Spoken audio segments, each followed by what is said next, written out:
Welcome to Yacht Fum, where we talk about the women that make the yachting industry. I'm your host, Andrea Tagliaferro. Learn who they are, how they got into yachting, and what they do today. Today we talk to Lauren Cotton, the president of Cotton Cruise, a yacht crew placement and housing company. Lauren began her yachting career 14 years ago. She worked as a marketeer at Rybovich, sold charters at a brokerage company, and now is a successful female entrepreneur. Can you tell us a little bit about who you are, where you come from, and just your background? Yes, thank you so much for having me. I was excited to be on your show. So, I'm Lauren Cotton, as you said. I grew up in Fort Lauderdale. I didn't make it very far as we were based in West Palm Beach. Um, and I own Cotton Cruise and Cotton Management Company, which we do crew staffing and crew housing. So we house over 300 crew in South Florida, and then we do placement based out of South Florida, but obviously all over the world. Yeah, very cool. I was actually at one of Yeah. the parties with her at the Fort Lauderdale Boat Show last year, Yes. when with Worth Avenue Yachts, and people would come out, oh my God, it's you guys. They would be starstruck, and they were just there very casually, like having conversations, and you can see that people were like so flattered that they were show something so nice to them, but that's just how Lauren is. But that just tells you, yeah, she is Oh, extremely successful. She provides a lot of benefits for the people that are looking for housing and jobs. She is revolutionizing the industry. Before her, there wasn't really an app. The digital side right. wasn't as advanced as it is now, and that's actually all thanks to Lauren. So, can you tell us more about your role in your company? What do you actually do in the yachting industry now?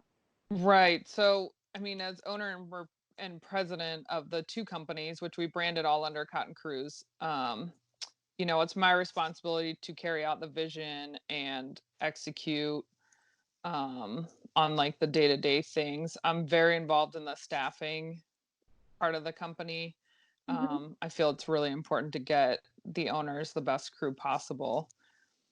So most of my time is spent on the staffing side. I do help the housing as far as just running a business, but those day-to-day operations are taken care of by some of my staff. How do you find the people for you to relocate, or from getting them housing and or even getting them on yachts? Do hmm they find you? Do you find them? How does that work? After 6 years in the industry, we've, I think, built a pretty good brand that a lot of people find us now, which is very nice. I don't we don't have to do too much as far as finding crew. A lot of it's events and Facebook and social media helps us a lot. As far as finding owners, a lot of that is word of mouth. So just really taking care of each client and them telling their friend that owns a yacht that we've built a great book of business. And Hmm. for housing, in Fort Lauderdale, we rely on some of the schools recommend us. But yachting is so small, a lot of it is just word of mouth, and having a good reputation in the industry can get you pretty far. How are you evolving your business now? Right. So we love doing events because we're all about people. So events get us in front of people and get us to build those relationships with people, and that's really key to our business and growing. Um, So doing the yacht shows helps. We've always dreamt about maybe opening an office in south of France or Newport in the summer because we everyone in my office loves traveling, so we're always looking for an excuse to go somewhere fun. um, but we never want to grow too big and lose touch with the owner and having those relationships with people. And that's kind of what the housing provides us. It allows us to get to know people on a different level. And then when it comes to them needing a job or being able to place them, we can actually vouch for someone and say, hey, here's someone we know. And um, versus just having a CV. So we love Well, getting that to go ahead. no, that sounds very smart. It's you're definitely get to know the person, so you can Mm, definitely continue this word of mouth and this right. close knit family.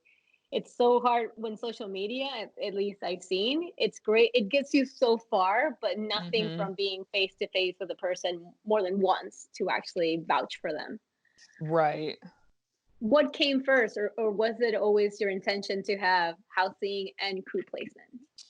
So I started with placement, and knowing a lot of the crew there in West Palm Beach were saying, we don't have any safe, clean housing. There's very limited options around Rybovich at the time. And so I thought, oh, I could do safe, clean housing. It's not rocket science. So, What does that mean? Safe, clean housing. like just to have, the crew were complaining they were living in houses that were like full of cockroaches. They had been Oh broken wow. into. So literally just a Safe and safe clean. and a What clean a house. I was like, awful. oh, this is easy. So I got my The brother. basics then. Yeah, some real basics. Got my brother, and we started buying. We bought our first crew house.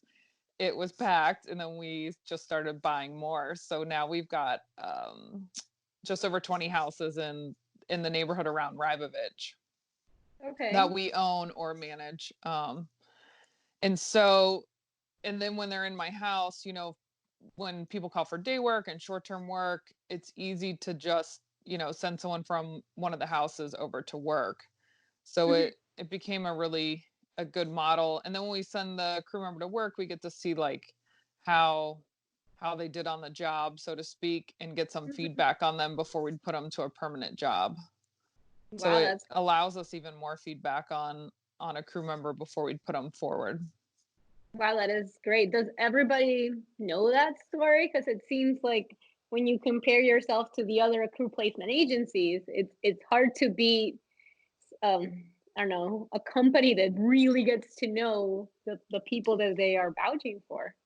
Yeah, and I mean, I guess we always like, doing things like this gets our story out there, and the people that know us know the story, and that's just where word of mouth and growing organically helps us. And all the crew that have stayed with us are always telling their friends, so that side of the business is always growing as well. And they know if they're in the cotton crew house, they get a job quick or they get day work really quickly, so everyone wants to be in our houses, which is a, a great advantage. Yeah, that sounds pretty great. I mentioned in the other episodes that I actually worked as crew, very so small that you can't really call it a career in yachting. But I still remember the how I got the first job was a friend of mine tells me, Andrea, they need someone who's bilingual. And I'm like, okay, great. Where did you see this? And she sends me to this website that looks like a digital bulletin board. And this is how everybody gets a job, Jess. And I'm like, how is there not something more sophisticated than this bulletin board? And Right. I didn't understand how someone hadn't jumped in to fix it. And when you guys developed the app, I was like, finally, someone's doing it. Everything seemed so traditional for your audience was always moving. They Hmm. were always young. They're the only thing when you live on a yacht, you have very few belongings that you can have, very few possessions you can take. So when you get on board, it's very surprising. Everybody has a Mac. Everybody has the latest Yes. phone. The only thing they have is the best bandwidth and the best electronics. So I thought this is a generation that it's like dying for an app. Where is it? Right. And the moment they get on a boat, some off a boat, sometimes it can be you can I don't know, you can foresee it, and sometimes it's so sudden that the moment they land on a dock, they really have to move fast to actually get into another yacht because that Hmm. yacht also represented not a job, their house. What's the process for you guys look getting them a position? So anyone that reaches out to us, we'd ask them to first sign up on our app so we can get all their information. And then we send another email asking for some specifics, written references, if they can pass a background check. There's like 6 bullet points we ask them and see, if they meet some of the criteria, and we go over the written references. We reach out to their references as well. And so once we kind of give them like the all clear green check mark, we would start figuring out based on what they're looking for and what some of our open positions are, pairing them up and finding, because it's just the best when you have a boat that's so happy with a crew member and the crew member that's so happy with their job. So we really try and hit the mark every time. That's great. Well, I can't say more. I was actually there when she was getting all the glory at a boat, so I saw this firsthand. Um, I read you have been in the industry for 14 years, right? Yes. What have you seen changing since then? I mean, I think growing up here in South Florida and still being based here, you know, the yachting industry is growing. I think I'd have to look it up, but I'm pretty sure it surpasses tourism in Fort Lauderdale, What? as far as revenue generated. So as the yachting industry grows, it's moving, more up north, which West Palm Beach is growing. And Hmm. that's where I started my yachting career at Rybovich. And even in the last 14 years, just the area and businesses that have opened to support shipyards in the yachting community has grown. And now we even see them developing up in Fort Pierce, which is an hour north of West Palm. So, Wow, so many really? boats come through South Florida. It's just unbelievable. And Fort Lauderdale almost can't handle it anymore. So now developers and marinas and everything are moving north because there's just more land and there's different haul out capabilities and things like that. So Wow. it's interesting times. Yeah. Very interesting. Very good for you guys. Expansion, Yes. right? Can you pinpoint, well, as successful as you are, maybe this is a little bit hard, but what would be like the proudest moment in yachting you've had?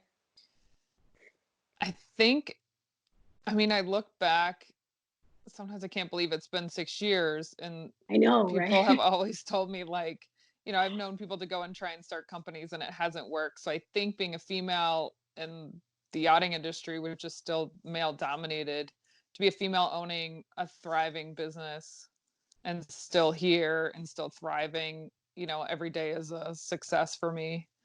Um, I actually remember when when I heard about you, I was part of this organization, Young Professionals in Yachting (YPY), and we had partnered up with you guys at the West Palm Beach show, well, naturally. yes. And then I learned it's a female woman that's running, and I was like, "What? No!" I was so excited. I was like, "I have to meet her." Yes. So Yes. yeah, So, yes, if you've been in yachting, and it is very male dominated. So to just be a female and be thriving in this industry, I think is a success every day. was anyone ever surprised that you were actually behind the successful brand? You, a female, and actually a beautiful female. So they would see you. Yes. Before we put now on our email signature, it has our photos, which I think is great for marketing and Branding. branding because we're more recognizable. The girls that work for me, being out in the community and, whoever we work with, if we're in Rybovich, I think, knowing a face, people feel more comfortable to come up and chat.